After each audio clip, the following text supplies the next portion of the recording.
ఇప్పుడు వీరికి పోనీ ఆశ్చర్యకరమైనటువంటి విషయం ఏమిటంటే ఢిల్లీలో ఉన్నటువంటి జయప్రకాష్ పవర్ వెంచర్ కంపెనీకి ఇంతకుముందు మైనింగ్లో అనుభవం లేదు. కానీ అటువంటి కంపెనీకి ఇవాళ ఈ ఇసుక మైనింగ్ అనేది కట్టబెట్టడం జరిగింది. ఇప్పుడు గవర్నమెంటు ఈ కంపెనీకి మధ్యన MOU రాసుకున్న దాని ప్రకారం ఏమిటంటే అసలు సబ్లీజ్ అనేది ఇవ్వకూడదు అనేటువంటి ఒక నిబంధన ఉన్నది దీంట్లో. The lease is not transferable అనేటువంటిది ఈ MOUలో ఉంది.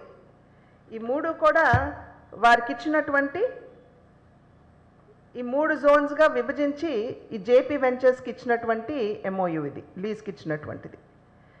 దీంట్లో సబ్లీజ్ ఇవ్వకూడదు అనేటువంటి నిబంధన ఉన్నా కూడా ఆ నిబంధనని ఉల్లంఘించి టర్న్కీ ఎంటర్ప్రైజెస్ లిమిటెడ్ అనేటువంటి విజయవాడ చిరునామాతో ఉన్నటువంటి కంపెనీకి సబ్లీజ్ ఇవ్వడం జరిగింది. ఈ టర్న్కీ ఎంటర్ప్రైజెస్ అధిపతి ఎవరు? శేఖర్ రెడ్డి గారు. మరి శేఖర్ రెడ్డి గారికి అధికార పార్టీలో ఉన్నటువంటి నాయకులకి ఉన్నటువంటి బంధం ఏమిటో మనందరికీ తెలియనటువంటి విషయం కాదు. ఇవి నేను మీకు ఇందాక చూపించినటువంటి ఈ లీజ్ పత్రాలన్నీ కూడా.